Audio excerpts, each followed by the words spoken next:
I'm going to play for you what Secretary Hegseth said at the Reagan Forum Saturday. He described what was happening with these 4 strikes on the alleged drug-running boat. A couple hours later, I was told, hey, there had to be a reattack because there were a couple folks that could still be in the fight, access to radios. There was a link-up point of another potential boat. Drugs were still there. They were actively interacting with them. Had to take that reattack. I said, Roger, sounds good. Does what Hegseth said match what Admiral Bradley told you?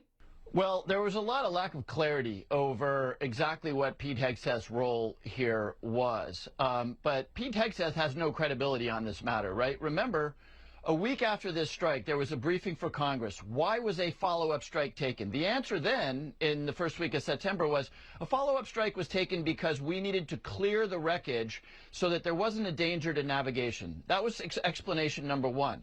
Explanation number 2, right before we watched the video, was that they might have had a radio, and they might have been radioing a boat, and they might have been trying to recover the cocaine, and then when you actually watch the video, you realize they don't have a radio. They're barely hanging on and not slipping beneath the waves. Then we get this thing of how they're trying to right the boat. This was about a 40-foot boat that had just been hit with a massive piece of munitions.